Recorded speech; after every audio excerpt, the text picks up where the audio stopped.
continuer, je vais te parler d'une machine ultra spécialisée. Là pour le coup on est loin de la polyvalence, mais que vraiment j'adore et je me sers énormément. Pourquoi? Parce que je fais un peu d'encadrement, parce que je fais beaucoup de moulures, parce que je fais beaucoup de petites pièces, des plinthes, etc. Et je cherchais une machine fiable, légère, pas encombrante comme une grosse scie à onglet, etc. Et surtout d'une précision sans fin, et la meilleure machine qui existe aujourd'hui dans ce domaine, sans parler des grosses, peut-être des grosses machines d'encadreur plus ou moins numériques, etc. Eh bien c'est celle-ci, c'est une Festool, et c'est une Festool qui est pas connue. C'est une Festool qui s'appelle la Sim 70E. Alors cette Festool, qu'est-ce qu'elle a? Qu'est-ce qu'elle a de plus que les autres? D'abord, elle est très petite. Elle a des avantages et des inconvénients comme beaucoup. Son seul inconvénient, j'aime pas d'ailleurs dire ce mot au sujet de cette machine, parce que elle est tellement spécialisée qu'on peut pas lui en vouloir. Son seul inconvénient, c'est sa hauteur de coupe. Elle va prendre 70 mm maxi. Donc, on se rend bien compte ici que c'est une machine qui va être vraiment destinée à la petite coupe d'encadrement pour ceux qui font du cadre à photo, du cadre de tableau, etc. De la moulure, des plinthes, tout ce que je vous ai dit, des petits cadrons, etc. Mais vous pourrez pas avec faire une coupe à 90 d'une grosse pièce, faire une coupe avec des angles différents d'une grosse pièce. Vous pourrez pas, vous allez galérer. La particularité de cette machine, ce que vraiment, moi je l'adore, hein, je m'en passe plus. Hein. Elle est tout le temps dans l'atelier où je l'emmène sur les chantiers, etc. Bon, elle est très légère, elle est petite. Donc avec, tu peux couper de l'alu, du PVC, du bois, plein de choses. Et puis après, tu mets la lame que tu veux. Et ici, il y a un variateur qui te permet aussi de choisir la vitesse de rotation de la lame, ce qui est très rare pour des scies à onglet, parce que ça reste une scie à onglet. Elle est capable de te faire une coupe d'angle des deux pièces. On est d'accord, quand tu fais une coupe d'angle, tu as deux pièces, tu as la pièce mettons de droite et la pièce de gauche, coupe à 45, tu viens les assembler, terminé. Il y a toujours un petit jeu, ça merdouille toujours un peu. Avec celle-ci, c'est pas le cas. Pourquoi? Parce qu'elle est capable de te couper les deux angles sans bouger, grâce à son système de guide symétrique. Je m'explique. Ici, vous avez une couronne avec une graduation qui va de presque 70 degrés jusqu'à 0. Et cette graduation, si vous l'observez bien, elle est dans les deux sens. Elle est devant, mais elle est derrière. Pour les angles sortants et pour les angles rentrants. On est d'accord. Ici, on a deux guides parallèles, tu vois, qu'on va d'abord pouvoir régler comme on veut. On est d'accord, en fonction de la pièce qu'on a à usiner. Ensuite, derrière, eh bien, on va prendre, j'en ai pas ici malheureusement, mais on va prendre une fausse équerre et on va aller par exemple chercher son angle qu'on a besoin. Admettons qu'on ait besoin de moulurer un tour de fenêtre, on va bien aller prendre l'angle de la moulure et on va venir le reporter comme ça. Et on va le reporter justement avec ces deux guides symétriques. Ici, là, vous avez de chaque côté deux petits loquets qui sont très précis, qu'on va lever, hop, et grâce à ces loquets, on va reproduire exactement au degré près l'angle que l'on vient de reporter avec la fausse équerre, comme ça. Angle rentrant, c'est pas magique, et angle sortant. Alors ce qui est absolument extraordinaire, c'est la précision. Tu penses bien, j'arrive avec ma fausse équerre, je prends mon angle, je viens reporter mon angle ici, tu vois, ça peut être un comme ça peut être comme je veux. Une fois que mon angle a été reporté, je verrouille, je vais prendre mon premier bout de bois, je vais le mettre ici, je vais appuyer là, hop, je vais descendre, je vais faire ma coupe. On est d'accord. Je vais prendre mon deuxième bout de bois sans dépointer ma machine, sans rien toucher. Je vais le mettre là. J'appuie ici, hop, je fais ma coupe et les deux bouts vont se rejoindre parfaitement. Donc ça peut paraître rien. Si vous êtes, c'est vrai, un bricoleur amateur qui fait beaucoup d'encadrement, cette machine va vous changer la vie. Si vous êtes un professionnel, on n'en parle même pas. Moi, dans mon activité, je m'en sers tout le temps. Par contre, c'est vrai que si vous êtes un bricoleur amateur ou averti, ce sera peut-être pas la scie qu'il vous faudra. Il faudra peut-être plus investir dans une scie à onglet plus polyvalente, peut-être un peu plus grosse, qui prend plus de matière, etc.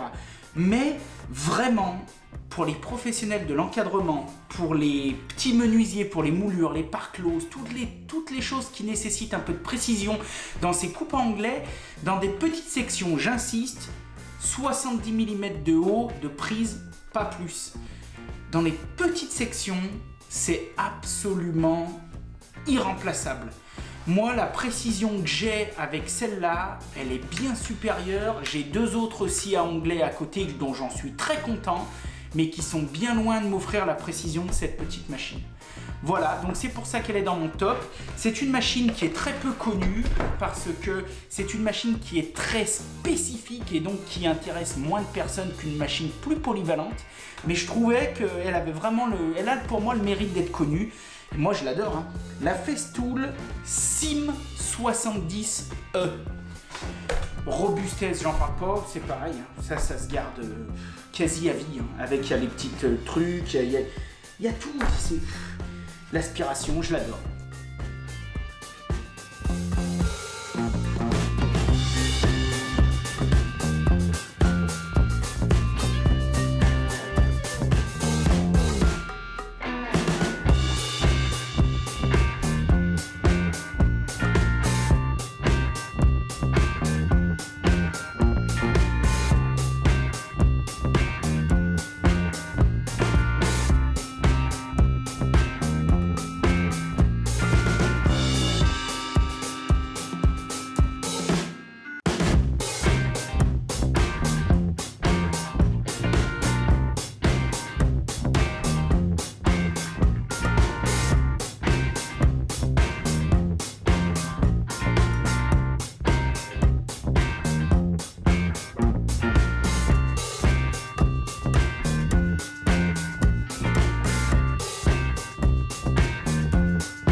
Bon mes petits bichons d'amour, j'espère que vous allez bien. Petite mèche, oui je sais, j'ai remarqué que certains d'entre vous lançaient des hashtags de style mon coiffeur est mort, t'as vu ta tronche, etc.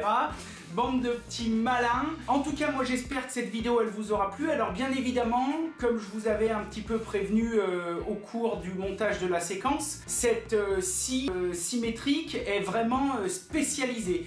Donc c'est sûr que si toi tu me regardes et puis tu as l'intention d'investir dans une scie à onglet parce que tu bricoles ou parce que tu veux vraiment trouver une solution polyvalente vraiment adaptée, je ne suis vraiment pas sûr, je préfère être honnête comme d'habitude, je ne suis vraiment pas sûr que ce genre de scie soit la scie qu'il te faut. Ce genre de matériel, c'est vrai que j'étais pas obligé de le mettre dans mon top, malgré tout je l'ai mis parce que pour moi elle m'a vraiment changé la vie, je lui trouve vraiment des applications différentes d'une scie à onglet. Alors c'est sûr que certains d'entre vous me diront oui mais ce que tu fais avec cette petite scie, tu peux le faire avec une scie à onglet classique de bonne manufacture et vraiment je tiens à le dire, ils ont raison.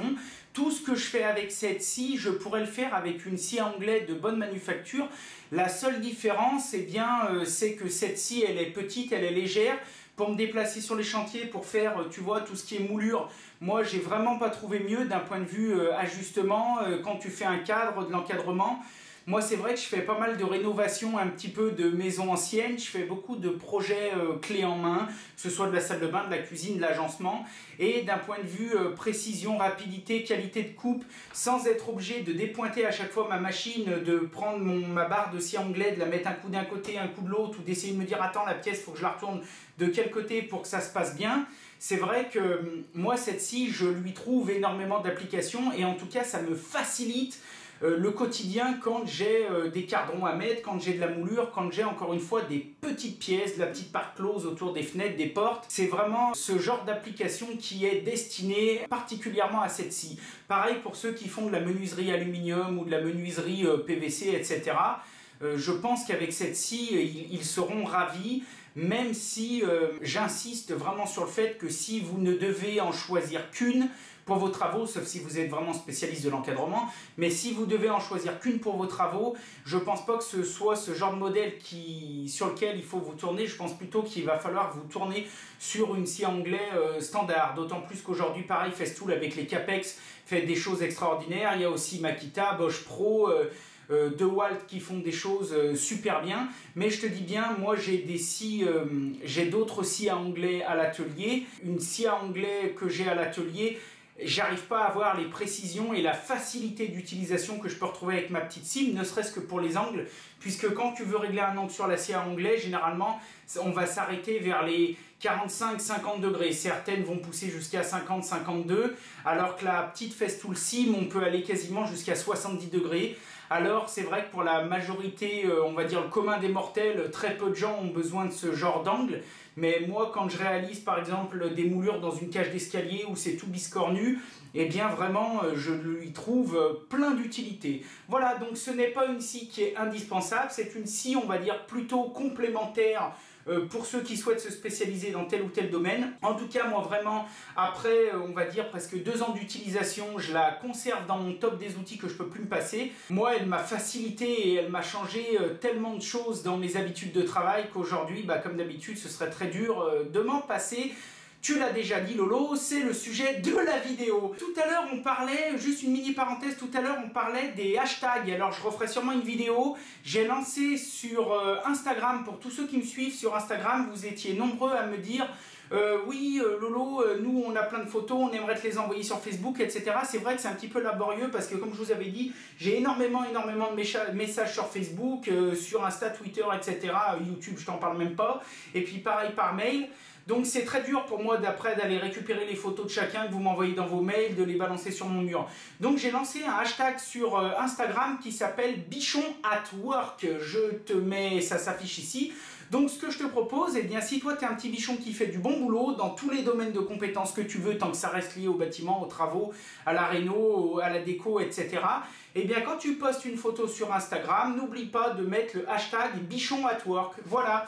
Comme ça, eh bien, c'est une petite communauté sur Insta qui fait qu'on reconnaîtra le boulot des bichons. Voilà, comme d'habitude, si tu as trouvé la vidéo cool, je t'invite à laisser un super pouce bleu en attendant la suite des autres vidéos. Et puis, comme d'habitude, tu peux nous rejoindre aussi sur tous les réseaux sociaux, Facebook, Twitter, Insta. Rejoins-nous, tu verras, c'est la fête, c'est la folie dans le studio. Et puis, putain, oh, c'est tard, j'ai eu une super dure journée, je suis HS Carpout. Donc, je vais finir le montage de ma vidéo et après, peut-être une petite impression 3D, peut-être 2-3 trucs. Bref, on se dit à la prochaine, les foufous. Comme d'habitude, soyez créatifs, faites du bon boulot. Moi, je vous envoie tout plein de bonnes choses et je vous dis à très très vite. Merci, yeah!